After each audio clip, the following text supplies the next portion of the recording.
Alright guys, jumping back into League for Dark Matter and Return Sphere. In round 2, we got the Guado Glories going against the Kilika Beasts. We're facing off against the Luka Goers, and the Albed Sykes are going against the Ronso Fangs. So we're going to jump in here real quick. We were able to take a win in our first game, and we're hoping to really just continue that, if anything else. You know, get wins, get experience, get Dark Matter and Return Sphere. Those are definitely some of the better prizes offered. We're really aggressively going for Dark Matters at this point. It is definitely a kind of a primary goal of ours, I guess I'd say. So yeah, we're able to win one last week, and we're hoping to win one again. So we got Guado already immediately right off the bat shutting down Grave, saying, hey, you know what? We're actually going to take control of this ball. We're going to pass to Gear Guado, and then we're just going to try for a shot. Like, why not? You know, we've really established Gear Guado as the top scorer in this league. He's already got 6 goals so far, and, I mean, it seems to be going good for him. Yeah, actually, not to plug any of my other stuff, but I actually recently did, I guess the way the upload timing works, the video I'm talking about has already been released for quite a while, but I recently recorded a video that goes over, like, can you score over 100 goals in a league and be top scorer? And it turns out you can, but there's a catch. So it doesn't actually register visually that you've scored over 100 goals in a league if you do it. What happens is it'll reset at 99, and it will actually, I think it's like it resets after 100, sorry. It'll actually like go back down to like 6 or 7 or whatever. So like let's say you score like 107 goals in a league, it's going to show 7 in the top scorer position. But it still registers that you are the top scorer, interestingly enough. So like my score showed 7, but then there were other players with like 9 goals that were below me in the top scorer, and then I was top scorer still. I'm curious if there's a reason it resets at 100. I'm not really sure, but yeah, that was kind of like an interesting little kind of test I did. I don't know. It was a really good time. It was definitely, it was one of the things I've wanted to record for so long, and it wasn't nearly as difficult as I thought it would be. So I was surprised. Like, I recorded it all, and I was like, really, that's it? Like, that's all we're doing? Like, it took me about 6.5 hours to level up Brother to where I wanted him to be, and then he was scoring, like, on average, I would say he scored about 18 goals a game. And then that definitely put us over the requirements for 100 goals in a league. We hit it by like game 6, I want to say. Like at the end of game 6, we had it. But yeah, that's definitely an entertaining video if you guys want to go check that out. I thought it was really fun. It was really fun because I didn't know what was going to happen. And that's what a lot of my future content might dictate, is like things that are cool in Final Fantasy, or like what happens when you do this kind of thing. Like one of oh man, I gotta pull it up, but one of the bosses early on in Final Fantasy X,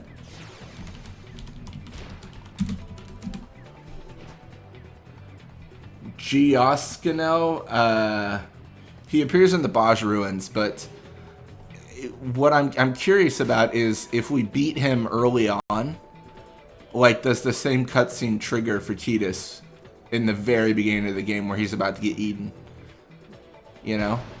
It actually reminds me, one of the things that inspired me for that video was, gosh, it's terrible, I don't remember the actual Final Fantasy. Someone had said, like, I think the title of the video was, what happens when you defeat like the Dark Knights like early on, like in Final Fantasy VI or something like that. Like, and it's like the initial fight you're supposed to lose, but they won it, and then it put them back to the title screen. which was really interesting. And I think the whole premise of like the beginning of that game was the knights had like burnt down the village, but because you defeated them, the village wasn't burnt down, so you didn't have to leave the village. And then like you won, like you just lived out your days in the village or something. It was really interesting. Yeah, like stuff like that, like where you kind of cheat and then you're able to defeat bosses you're not able to. For this video I'm talking about, I would definitely have to cheat. Like I'd have to figure out a way to okay, I wish we probably talk about this. It looks like Guado, level 89. He's got more speed, endurance, attack, block. He's just always, he's leveling up like crazy. It's ridiculous.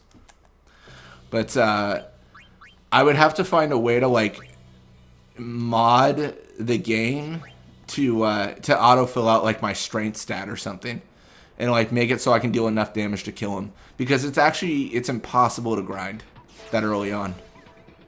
Because there's as far as I remember, there's absolutely 0 battles that give you actual experience, and you would never be able to get through your own sphere grid because of the level 1 locks.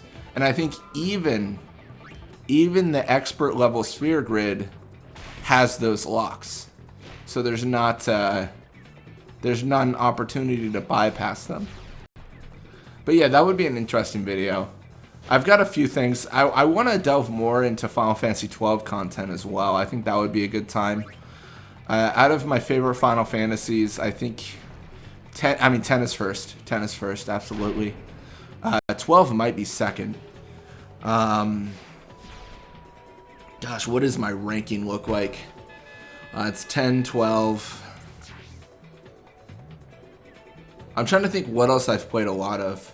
10-2 probably. 7 Remake I really liked. I know I'm putting the 7 Remake above the original Final Fantasy 7, and that's like a crime. But I hate to sound ignorant here, but I haven't really played Final Fantasy 7 too much. Like I think I've gotten to, I've definitely gotten on disc 3, but I just haven't like played it as intensely as the other games I've played. I guess what I'm really highlighting is the amount of time played. I do want to, I do have a week off now from work right now, so I probably should just play through the original Final Fantasy 7. I think that'd be a good time. I think I know most of the spoilers of what happens since I played through once before. I've also thought about recording though some original Final Fantasy 7 at like the Golden Saucer and stuff. I think that'd be a good time.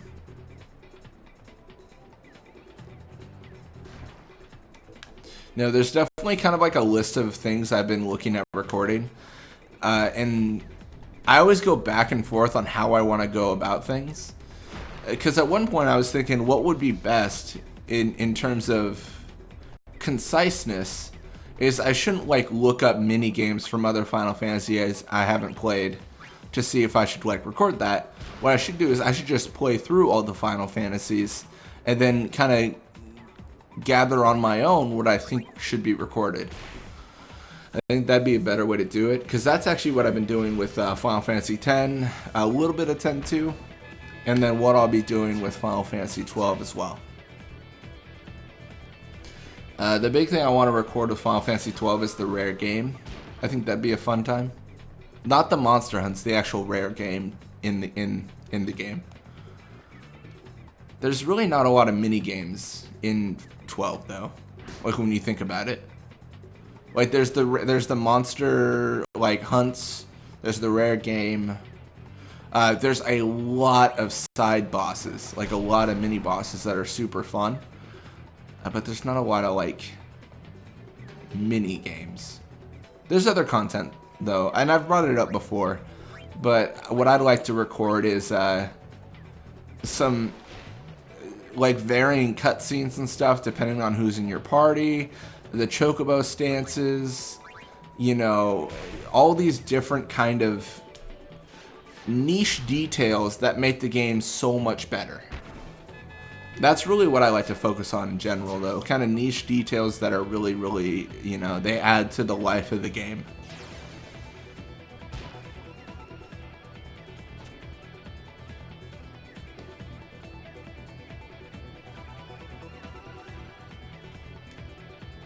Yeah, I don't even know what you call that, though. Like when I talk about it more. So I'm talking about these niche details, right?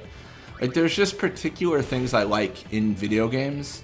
Like really small details. I like when there's no hard barriers to where you can go. Like a little bit of a spoiler for Fallout New Vegas.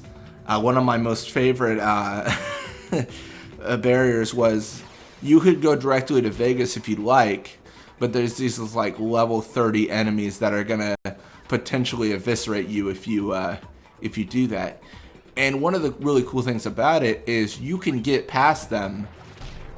It's just not easy. And oftentimes getting past them means you've played the game before.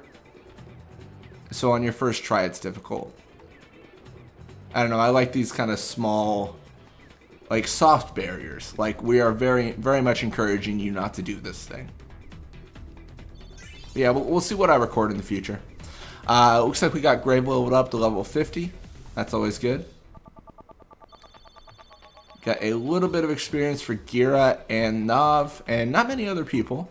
But you know, it's a marathon, not a sprint. We're getting experience bit by bit. Looks like Zamzi Ronso's contract with the Kill Beast has expired. He's going to be staying for about 6 games. Graves' contract with the Luka Goers has expired. He is gone. Tats is now on the now with a contract with the Luka Goers.